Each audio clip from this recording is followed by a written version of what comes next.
If you look around your room right now, you might see a graveyard. A graveyard of half-finished projects. A guitar in the corner you haven't touched in months. A camera in your Almira that is discharged from years. A business idea you are obsessed over for a week and then abandoned when you suddenly got an urgent project call from your manager. For the last 100 years, we are sold a very specific script for success. Pick a lane, stay in it. If you are a doctor, be a doctor. If you are an engineer, just build bridges. We are told that focus is the ultimate virtue and trying multiple things is a distraction. You look at your friends who pick one path 5 years ago and they seem so stable. They are senior VPs right now in some multinational company. They are the specialists. Meanwhile, you feel like an imposter because you can't even answer a simple question, what do you like to do? But what if I told you your chaos isn't a bug, it's a feature?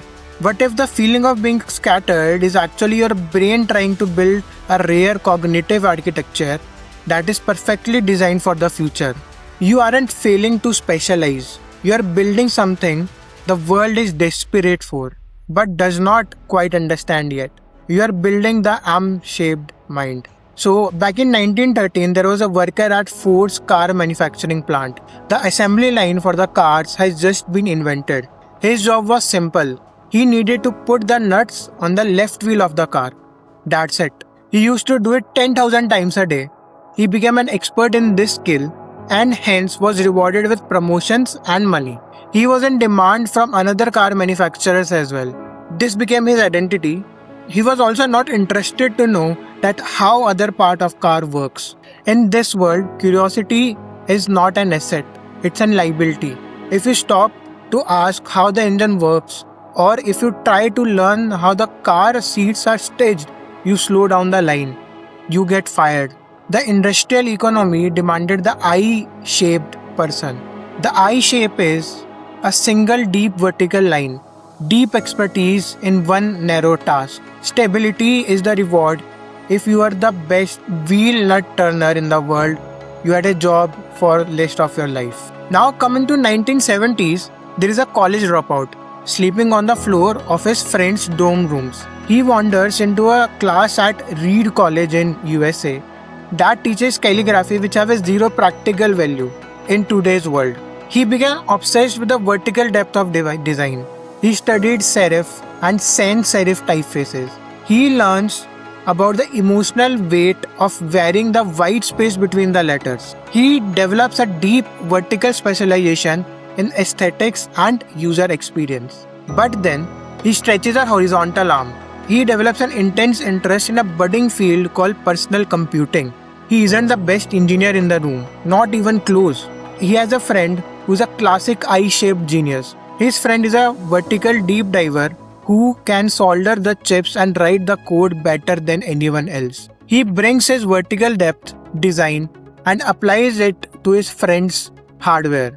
He insists that the computer shouldn't just calculate, it should have beautiful typography, it should be friendly. He combines the depth of calligraphy design with the breadth of technology and hardware. That man, my friend, was Steve Jobs. Today, I want to tell you 3 stories from my life. That's it. No big deal. Just 3 stories. And the product was the Macintosh computers. Job represents the T-shaped person, core specialization in design and user experience, or a bridge of interest into hardware and business. He couldn't build Mac alone. He needed the I-shaped Wozniak, but Wozniak couldn't sell the Mac alone.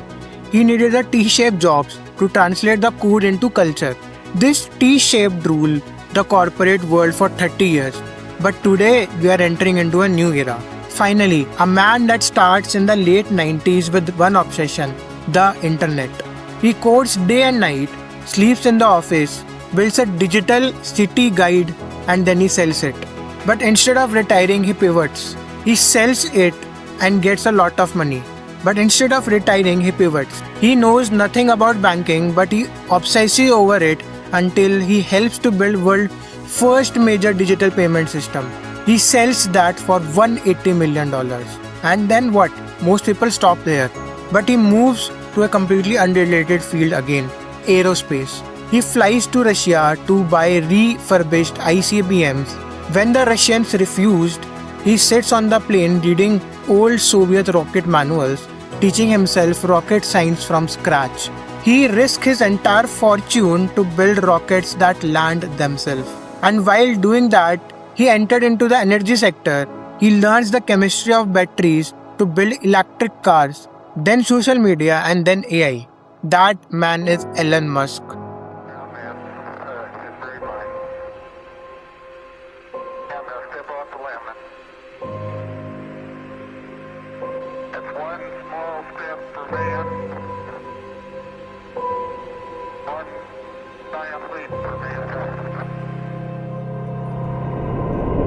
Who built Zip2, PayPal, SpaceX, Tesla, X, and XAI. Musk is not I-shaped. He is not T-shaped. He is M-shaped. Multiple pillars of deep expertise, software, finance, rocket science, automotive, connected to bridge of first principle thinking to build products and the art of building businesses. He didn't do them all at once.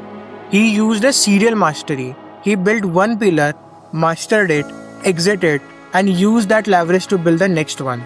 So you want to be M-shaped, but here is the trap that ruins most people like us. You look at Elon Musk or Steve Jobs and you try to beat them today.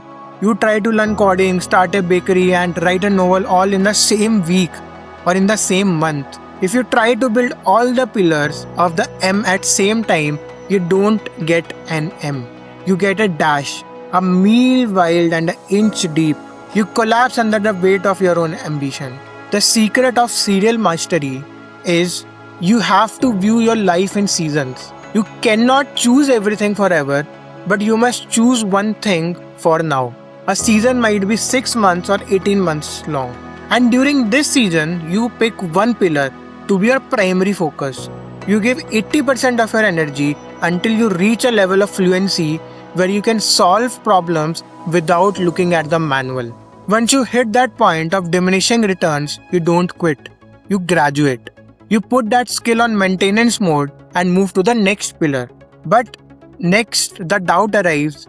Which one to start first? Which is the skill to pick next? Use the folder strategy to categorize your interest. Categorize your skills into these 4 categories. First is the money skills. These are the skills that pay your rent right now. Second are the curiosity skills. These are the obsessions you explore just for fun, like yoga, history, traveling. Third is the leverage skills. These multiply the value of everything else, like public speaking, AI tools, writing, etc. And fourth is the domain skills, a specific knowledge about a sector like real estate, finance, banking, technology. Every season, pick one money skill to master and one curiosity skill to enjoy. Keep the others in the background. This stops you from feeling like you are missing out because you know their turn is coming. In biology, there is a concept called redundancy. Elephants rarely get cancer because they have multiple copies of the cancer-fighting gene. If one fails, another takes over. If chaos is actually your redundancy, if you are purely an I-shaped specialist and AI takes your job, you are terrified. You are obsolete. But if you are M-shaped, if you are an software engineer who also knows how to make good art and teach English, you are unbreakable, my friend. No matter what happens to the economy, you have a pivot ready with yourself. So stop apologizing for your graveyard of hobbies. Those weren't failures. Those were the semesters in the university of your own making. You were never meant to be just one thing. You were designed to be bridge between the worlds that others can't even see. You don't need to find a house to fit into anymore because you are building a castle, one pillar at a time. Welcome to your M-shaped future.